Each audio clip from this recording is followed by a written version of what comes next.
So next up, let's try out an example of this surface area of revolution. I'd like to determine the area of a surface when y equals the square root of x from x equals 0 to x equals 9 is rotated about the x-axis. Now we're actually going to set this up two different ways. We'll set it up once with respect to x and once with respect to y so that we can see this, this formula demonstrated a couple times. So first thing we do is actually sketch the graph of y equals the square root of x, like so. And from x equals 0 to x equals 9, we'll just point out that that'll terminate somewhere around here. When we rotate this about the x-axis, it is going to sweep out what is known as an elliptic paraboloid with a circular cross-section. We'll save that for Calc 3. Now with that in mind, the surface area formula that we have is the definite integral from a to b of 2 pi r times ds. Now, regardless of which method we're using, if we were to draw in a little sample here, this would be an example of our ds right here. Now, regardless of anything, the distance from the axis of rotation up to our line segment here, that is indicative of the radius. And the radius, you'll notice in this case, is vertical, which is why it's going to be labeled as y. Which means that if we set up our integral with respect to x, we're going to need to make a substitution on this. So first method, let's go with respect to x. So treating y as a function of x and going from there. Our r is going to be equal to the y variable, which, as I mentioned, we'll need to make a substitution, call that the square root of x. As far as ds is concerned, we can run through the same steps as what we went through for arc length. We'll start with y is equal to the square root of x. Differentiating this will give me 1/2 of x to the negative 1/2, or 1 over 2 square roots of x. Next step will be to square this, which will give me 1 over 4x. Adding 1 to this, 1 plus dy dx, quantity squared, going to be 1 plus 1 over 4x. Or if I get a common denominator for these, this would be 4x plus 1 all over 4x. Then we take a square root of this bad boy.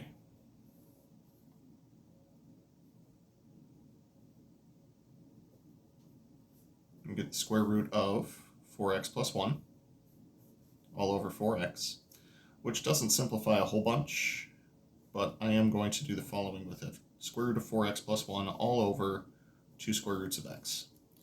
And when we go to set up our integral, I believe you'll see why. So our ds is going to be equal to that expression that we just got, the square root of 4x plus 1 over 2 square roots of x dx.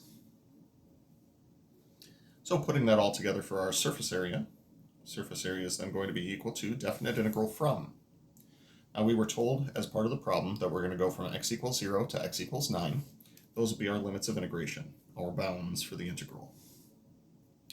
And we'll see a 2 times pi times the radius. Radius we said is equal to y, and we make a substitution, call that the square root of x, times our ds, which will be the square root of 4x plus 1 over 2 square roots of x dx.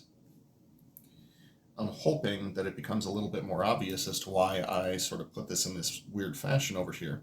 This is due to the fact that we can get the 2's to cancel out, and we can get the square root of x's to cancel out. You can then pull the pi out of the integral, and we'll be integrating from 0 to 9 of the square root of 4x plus 1 dx. All of a sudden, this problem doesn't seem so bad anymore. It's just that setup that becomes a little bit rough. So with that in mind, let's go ahead and perform a u substitution on this. We'll say u is equal to 4x plus 1. Therefore, du is equal to 4 dx, or, as such, dx is going to be equal to 1/4 of du. Substituting our bounds, u of 9 is going to be equal to 4 times 9 plus 1. Nice prime number there. And then u of 0 is going to be equal to 4 times 0 plus 1. That'll be 1. So performing these substitutions on our integral, we will have pi times the definite integral from 1 to 37. Square root of 4x plus 1 is going to become the square root of u. And then dx is going to become 1/4 of du.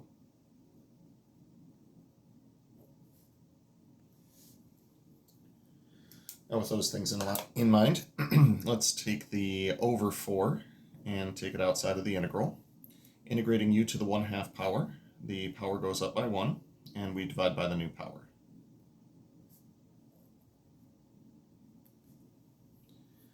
Now we can take the 2 over 3 and the pi over 4 and multiply those together to give us pi over 6 times 37 to the 3/2 power minus 1 to the 3/2 power. Not a whole lot of simplifying needs to take place there, but we will refer to this as pi over 6 times 37 square roots of 37 minus 1, and that will be our final answer. Now I did mention that for demonstrative purposes, I want to see if we can set this up with respect to y as well. So that's what I'm going to go ahead and do next. Make sure that ink is nice and dry, and then we'll try this once again. So same deal, we're going to draw ourselves a picture and see if we can get this up with respect to y. And that, and 9. So still have our little sample line segment right here that comes in the form of ds. This time though we're going to go with respect to y. So if we started with y is equal to the square root of x, we would need to solve this for x and have x is equal to y squared. Now with that in mind, we could plug in the corresponding values of x to figure out our points of intersection being y equals 0, and then up here for our other one, this will be y is equal to 3. Now with that in mind, our radius is still going to be our vertical variable this time. However, because we're setting this up with respect to y, there's no additional substitution that needs to take place, so that'll work out just fine. Now, as far as ds is concerned, this is where we'll start with x is equal to y squared. Oh, sorry, getting ahead of myself. Y squared. So taking a derivative will give us dx over dy. That'll be equal to 2y. Squaring this result will give me 4y squared. Adding 1 really isn't going to do a whole lot of anything. We'll just have 1 plus 4y squared. And then finally taking the square root of all of this, again, isn't really going to do anything. We can't distribute a radical over the addition that takes place, so we'll just go ahead and leave it as is. This will be the square root of 1 plus 4y squared. As such, we're going to say that ds is equal to the square root of 1 plus 4y squared dy, since we're setting this up with respect to y. As far as the surface area formula is concerned, once again, we'll say it's going to go from bound to bound of 2 pi r times ds. The bounds this time would be the corresponding y values being y equals 0 and y equals 3. 2 pi r is now going to be 2 pi y, and we do not need to make a substitution on the y this time, since we're setting this up with respect to y anyway, times 1 plus 4y squared dy. That is the setup for our integral. Next step will be to actually evaluate this. Now with that in mind, things that I would like to point out. You could use a trigonometric substitution, since we do have a sum of 2 squares inside the radical here. But because we have a y squared under the radical and we have a y out here, a u substitution will work out just fine. We're going to say let u be equal to 1 plus 4y squared. Therefore, du will be equal to 8y dy. Now, if I were to group together this y and this dy, I could replace that with 1/8 du. Divide both sides here by 8. Additionally, plugging in the bounds, u of 3 would be equal to 1 plus 4 times 3 squared, which is equal to 37. That's a familiar sight. And u of 0 would be 1 plus 4 times 0 squared, which will be 1. Another familiar sight as far as bounds are concerned. And with that in mind, we'll take this 2 pi, take it outside of the integral, and start substituting. Lower bound is going to be 1, upper bound is going to be 37. 2 pi we just took outside, y dy will become 1/8 du, and then this square root in here will become the square root of u. And we'll get a 1/8 du.